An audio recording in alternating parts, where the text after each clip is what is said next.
नमस्कार। स्वागत है आपका हमारे revolutionary YouTube channel ask Ashwani ji में। फ्रेंड्स, कुछ दिन पहले मैंने एक वीडियो अपलोड किया था जिसमें मैंने कबीर साहब के एक दोहे का जिक्र किया था और वो दोहा था, कबीरा कलयुग कठिन है, साधु न माने कोई, कामी क्रोधी मस्खरा तीन का आदर होए। इस वीडियो के बाद कुछ लोगों ने मुझे व्हाट्सएप पे मैसेज किया और कुछ लोगों ने फ़ोन भी किया और मुझे पूछा कि मैंने उस वीडियो में ट्रेनर्स के बारे में और लाइफ कोच के बारे में टिप्पणी क्यों की है और मैं अपने इस चैनल को रिवॉल्यूशनरी चैनल क्यों कहता हूँ। तो मैंने उन्हें जवाब दिया कि मैं उसे व्यक्तिगत रूप से इस बात का जवाब दूं, इससे अच्छा तो यह है कि मैं इस बात पे एक वीडियो ही बनाऊं, ताकि ऐसे कई सारे लोग होंगे जिनके मन में भी ये सवाल हो सकता है और उन्हें भी ये सवाल का जवाब मिल जाए। तो सबसे पहले तो मैं ये बता दूं कि जो आम तौर पे जो जनता है, जो पब्लिक है, उससे ट्रेनर, मेंटर, गुरु, मोटिवेशनल स्पीकर और एक इंस्पिरेटर में क्या फ़र्क होता है यही नहीं पता है। मैं आपको बता दूं, ट्रेनर जो है वो जानवरों के होते हैं, इंसानों के नहीं। इंसान को जो भी कोई तालीम देता है किसी भी प्रकार की, उस तालीम देने वाले इंसान को या तो मेंटर कहा जाना चाहिए या तो गुरु कहा जाना चाहिए, क्योंकि ट्रेनर जो है वो जानवरों के होते हैं। सर्कस में जानवर को कंडीशनड रिस्पॉन्स के लिए तालीम देने के लिए जो इंसान होता है उसे ट्रेनर कहते हैं। तो पहले तो ये ट्रेनर जो है कॉर्पोरेट्स में होते हैं, लेकिन यही तो देखिए, कॉर्पोरेट्स में भी जो इंसान होते हैं, जो कर्मचारी होते हैं, उसकी अगर आप स्थिति देखें तो करीब करीब सर्कस के जानवर के जैसे ही होती है। क्योंकि मैं ये बात इसलिए बता सकता हूँ कि मैंने 18 साल अपने जीवन के कॉर्पोरेट्स में सीनियर पोजीशंस पे बिताए हैं। कॉर्पोरेट्स का नियम ही यही होता है, रेस के घोड़े की तरह। जब तक रेस का घोड़ा रेस में जीतता है तब तक आप रेस में हो, और जिस दिन आप रेस में हारने लगे घोड़े को गोली मार देते हैं, वैसे ही आपको कंपनी से सैक कर दिया जाता है, आपको कंपनी से निकाल दिया जाता है। और ये आजकल आप देखते हो बहुत सारी कंपनीज में ऐसा हो भी रहा है।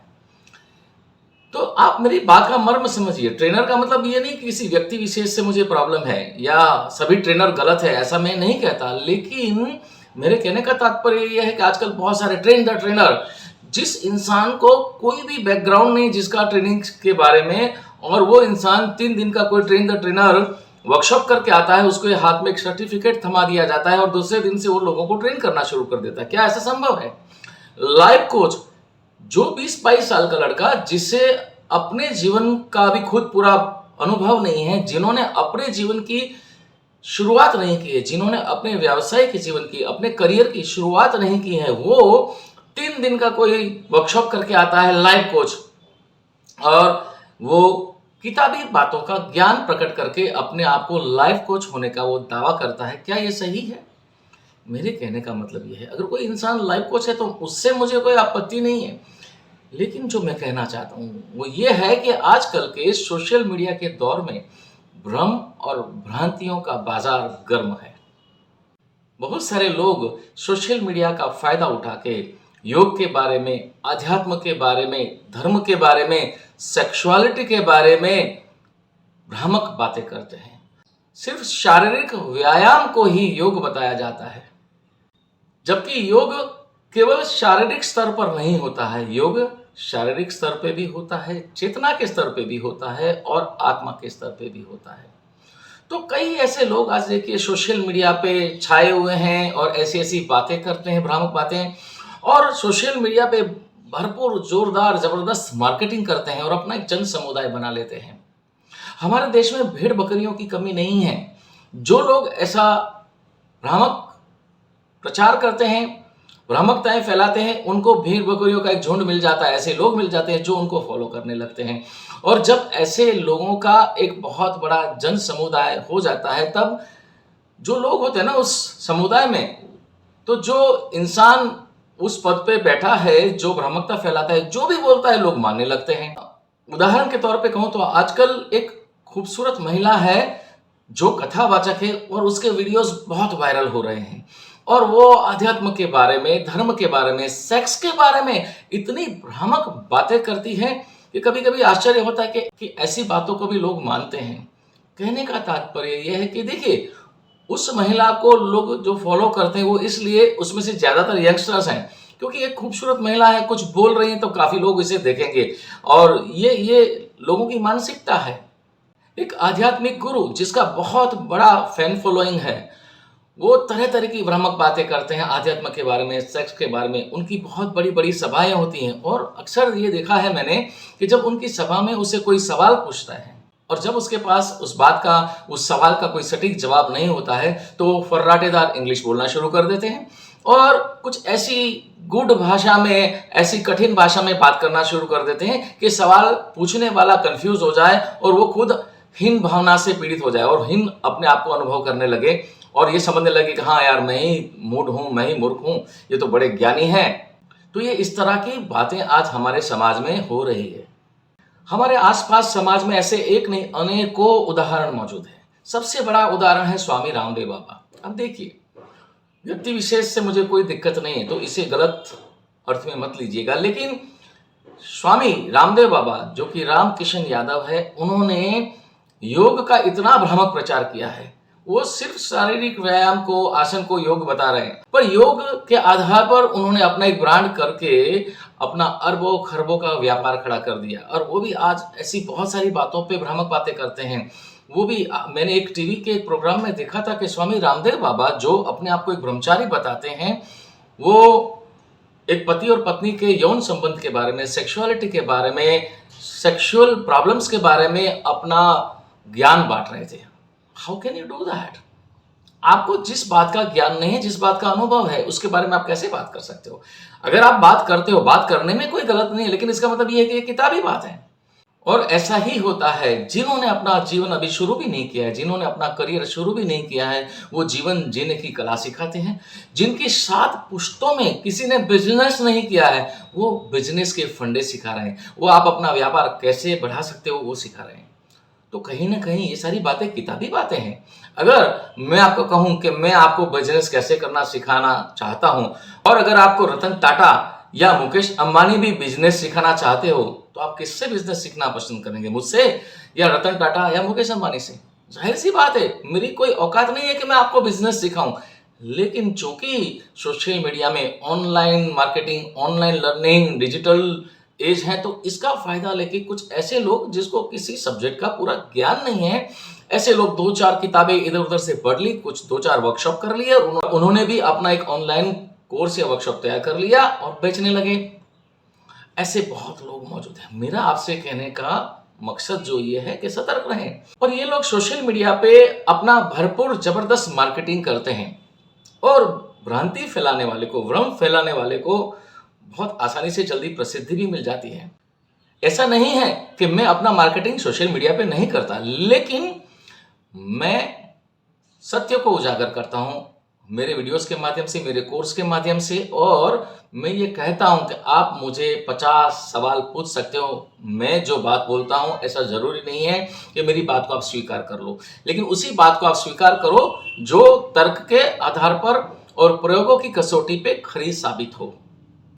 और मैं अपने वीडियोस के माध्यम से, अपने कोर्सेज के माध्यम से सिर्फ ऐसी बातों का जिक्र करता हूं जिसका मैं प्रमाण दे सकूं, जिसका मैं तर्क दे सकूं और जो बातें प्रयोगों की कसौटी पे खरी साबित हो। और इसीलिए मैं अपने चैनल को रिवॉल्यूशनरी चैनल कहता हूं। और ये भ्रांति फैलाने वाले लोगों की जाल में लोग फंस जाते हैं, क्योंकि हमारे देश में भेड़ बकरियों की कमी नहीं है। ऐसे लोग जो भेड़ चाल का हिस्सा बन जाते हैं और जो इंसान भ्रामकता फैलाते हैं उनको मानने लगते हैं, उनकी पूजा करने लगते हैं, और ऐसे ही भ्रामक लोगों से एक समाज बनता है और समाज से देश बनता है।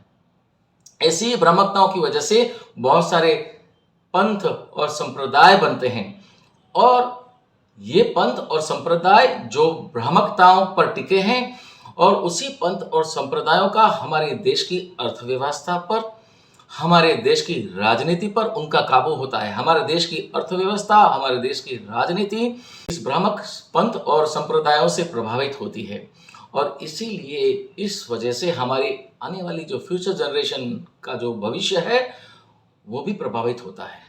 और तो और कई पंथ और संप्रदायों की शाखा विदेशों में भी फैली हुई है, और इस पंथ और संप्रदायों की आड़ में व्यापारिक गतिविधियां और हवालों का कारोबार ही होता है। क्योंकि आजकल के इस सोशल मीडिया के दौर में प्रसिद्ध होना बड़ी आसान बात है। भ्रामकता फैलाने लगते हैं, भ्रम फैलाने लगते हैं और भ्रामकता और भ्रम फैलाने वाले लोगों को आसानी से प्रसिद्धि मिल जाती है। लेकिन एक बात याद रहे, जो प्रसिद्ध है ये जरूरी नहीं कि वो सिद्ध भी है, और जो सिद्ध है वो यह भी जरूरी नहीं है कि वो प्रसिद्ध भी हो। कई ऐसे सिद्ध लोग हमारे देश में आज भी हिमालय की कंदराओं में ऐसे सिद्ध लोग मौजूद हैं जो प्रसिद्ध नहीं है, उनको कोई पड़ी नहीं है हमारे दुनियावी बातों से। वो हिमालय की कंदराओं में अपना ध्यान, अपनी साधना कर रहे हैं, और जब उन्हें कोई उचित पात्र व्यक्ति मिलता है तब उसको वो अपना जो भी ज्ञान, अपनी सिद्धि का वरदान भी देते हैं। तो कहने का तात्पर्य यह है कि सिद्धि और प्रसिद्धि में बहुत अंतर है। प्रसिद्ध हो इसका मतलब ये नहीं है कि वो सिद्ध भी है, और जो सिद्ध है, जिसके पास कोई सिद्धि है, जरूरी नहीं है कि वो प्रसिद्ध भी हो। तो आपको ये चाहिए कि आप कौन व्यक्ति प्रसिद्ध है, कौन व्यक्ति सिद्ध है, ये तर्क के आधार पर और प्रयोगों की कसौटी के आधार पर उसकी खराई करें, उसके प्रमाण की जांच करें और बाद में किसी बात का स्वीकार करें। भेड़ चाल का हिस्सा न बने, क्योंकि प्रसिद्धि बटोरी जाती है भ्रांति और भ्रम फैला के। जो इंसान प्रसिद्धि का भूखा होता है ना, वो प्रसिद्धि बटोरने में लगा होता है, भ्रांति और भ्रम फैलाने के लिए। लेकिन जो इंसान सिद्ध है वो इंसान हमेशा अपनी साधना में मगन होता है, क्योंकि सिद्धि प्राप्त करने के लिए उसे साधना करनी पड़ती है। लेकिन जो इंसान प्रसिद्धि का भूखा है वो सिद्धियां बटोरने में ही लगा होता है, भ्रामक बातें करके, भ्रामकता फैला के, भ्रम फैला के।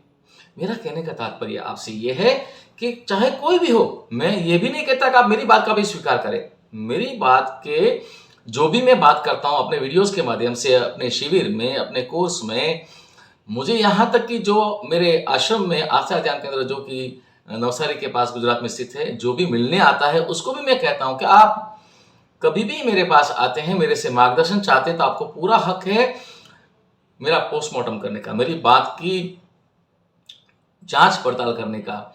और हम जो भी बातें करते हैं, चाहे वो समय यात्रा की बात हो, टाइम ट्रेवल की बात हो, भारत के हर अखबार, हर मीडिया ने इस बात को जांचा है, परखा है, तब हम इस बात को करते हैं। यहाँ तक कि अगर कोई इंसान मेरे पास अपनी समय यात्रा का सेशन के लिए भी आता है तो मैं उनको कहता हूं कि आपको पूरा हक है कि आप इसकी जांच पड़ताल करो। पहले आप इस बात पर यकीन प्राप्त कर लो, यकीन आपको हो जाए कि नहीं, मैं जो बात करता हूं वो सत्य है, उसके बाद ही आप मेरी बात को स्वीकार करें। कहने का मतलब यह है कि जो भी आज हमारे देश में चल रहा है, जो भी सोशल मीडिया के इस्तेमाल से बहुत सारे ऐसे लोग हैं, तरह तरह के कोर्स, 99 रुपए में कोई कोर्स है, कुंडलिनी जागरण, कैन यू इमेजिन, कुंडलिनी जागरण का ऑनलाइन कोर्स 99 रुपीज में बेचा जा रहा है। Is it possible? I am sorry. तो इस तरह की बातें बड़ी भ्रामक है, इसका शिकार मत बने। कोई भी इंसान, चाहे वो मैं हूं या कोई भी इंसान है, कुछ बात करता है तो आप उसे तर्क के आधार पर, प्रयोगों की कसौटी के आधार पर उसकी खराई करे, और सत्य हो उसके बाद ही उसका स्वीकार करे, और किसी को फॉलो तो करे ही नहीं, चाहे वो मैं हूं या कोई भी इंसान हो। Why you should follow somebody? किसी व्यक्ति को आप आदर्श जरूर मान सकते हैं, लेकिन इसका मतलब ये नहीं कि आप उसको फॉलो करें। किसी की कोई अच्छी बात है उसका स्वीकार जरूर करें, लेकिन इसका मतलब ये नहीं कि आप उसको फॉलो करें, क्योंकि मेरे हिसाब से एवरी पर्सन इज यूनिक। परमात्मा ने हर इंसान को परफेक्ट बनाया है। कोई भी इंसान अगर मान लो शारीरिक रूप से भी अगर अपाहिज हो, तो आपने देखा है कि ऐसे बहुत सारे अपाहिज इंसान हैं, वो ऐसे ऐसे बड़े बड़े कारनामे करके दिखाते हैं कि मेरे जैसा स्वस्थ इंसान उसके बारे में सोच भी नहीं सकता। इसका मतलब ये नहीं है कि कोई इंसान अपाहिज है तो किसी रूप से अपूर्ण है। तो आप एक बात समझिए कि हर इंसान परमात्मा की असीम चेतना का स्वरूप है। हर इंसान शक्तिमान है, ओमनीपोटेंट है, ओमनीप्रेजेंट है, तो उनके पास वो अपार शक्ति है। किसी की आभा में मत आइए, किसी की भ्रामक बातों में मत आइए। सबकी बातें सुने, लेकिन स्वीकार उसी बातों का करें जो तर्क और प्रयोगों की कसौटी पे खरी साबित हो। तो यहाँ पर मैं एक बार फिर से मैं स्पष्ट कर दूं इस बात को कि यहाँ किसी व्यक्ति विशेष से कोई दिक्कत की बात नहीं, लेकिन जो सच है वो सच है, जो सच है वो सच है। सतर्क बनिए। और इस बात पे मैं एक और वीडियो बनाने वाला हूं कि कैसे आपकी चेतना को लिटरली किडनैप किया जाता है एक तरीका है कि आप किसी व्यक्ति को किडनैप कर लो, उसे बंधक बना के रखा जाए, लेकिन आपको ये पता नहीं है कि आप अपने घर में हो, आप अपने आप को आज़ाद महसूस करते हो, लेकिन फिर भी आप आज़ाद नहीं हो। इस बात पे मैं बहुत विस्तार से एक वीडियो बनाने वाला हूँ बहुत जल्द। तो यदि आपको मेरी बात अच्छी लगी हो, अगर आपको मेरा वीडियो अच्छा लगा हो, तो इसे शेयर ज़रूर करें। आपने मेरे यूट्यूब चैनल को सब्सक्राइब नहीं किया है, तो इसे सब्सक्राइब ज़रूर करें। धन्यवाद, शुक्रिया, थैंक यू।